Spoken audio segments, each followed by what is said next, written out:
It has been 47 years since Marilyn Monroe died. Can you imagine that? And of course, she still fascinates us. I mean, think about this. There is intense bidding right now to spend an eternity directly above her. The burial vault right over Marilyn's was just auctioned off on eBay. That's what you're looking at.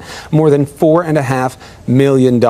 So everything about her, especially if you can get something like pictures or something that debunks something that was believed about her, it's going to be huge. And a lot of that stuff is now revealed in a new biography out today. It is called The Secret Life of Marilyn Monroe, and the author of that book is J. Randy Taraborrelli, here with us. Love that name, of course I do. Now, this picture. Yes. Never seen before. Never seen before, Chris. A lot of pictures in the book have never been seen before, and this is one of them. And anytime you know, Marilyn Monroe was probably the most photographed woman of our time. And anytime that an author can come up with new pictures that have never been seen before, that's kind of golden. And there are a lot of new pictures in the book I think her fans are going to really enjoy. Brag on yourself. How did you find pictures that we have not seen before? You know, persistence. I mean, I really wanted to do something with this book that had never been done. And, you know, photographs are really important, but the information, too, is important for me. You know, I wanted to unearth information that would, you know, break new ground. The intrigue. Specifically, affairs with the President JFK, with his brother RFK. You find an FBI file through the FOIA, the Freedom of Information Act. It is titled Affair, Sex. But as you looked into it and put it together, what did you find out? Well, you know, I have to tell you, the FBI files on Marilyn Monroe are so fascinating because they're just so untrue.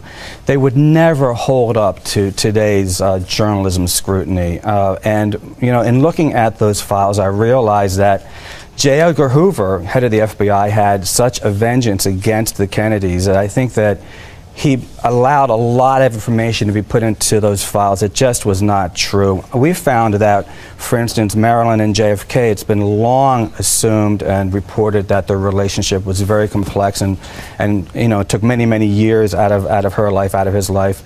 And I have to tell you, we're looking at probably one weekend in Marilyn Monroe's life. So the idea of this extended affair, you debunk it? Absolutely. It's just not the case. Marilyn and JFK probably had one weekend at Bing Crosby's home. In fact, we know they did.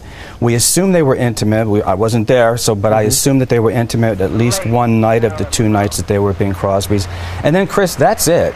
And where Marilyn, yeah, again, where I was going to say, where Marilyn and Bobby are concerned, there is just not enough evidence to support a relationship between the two of them that was anything more than platonic. And in fact, I believe that they were only even in each other's company 3 times. Now, let's not give away too much, but one other aspect that is obviously a continuing interest with her, her own state and what drove her to her death. You get into this analysis of concerns about ending up like her mother. Mental illness, you believe she battled? Well, there's no doubt about it. Marilyn Monroe lived with, you know, the specter of her mother's mental illness. Her mother was paranoid schizophrenic, and Marilyn believed that she would also become paranoid schizophrenic with time. And according to my research, I believe that she was pretty much well on her way, you know, to that. We went through her psychiatrist files that are stored at UCLA, and he had diagnosed her as borderline paranoid schizophrenic shortly before her death. So she really was fighting a mental illness, and the fact that she was able to camouflage all of that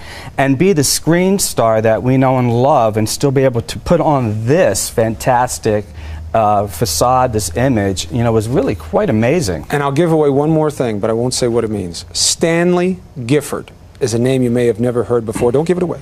Mr. Taraborrelli, it's great to have you here. You're going to have to read the book if you want to figure out who Stanley Gifford was to Marilyn Monroe. You can read an excerpt of the book at abcnews.com/books.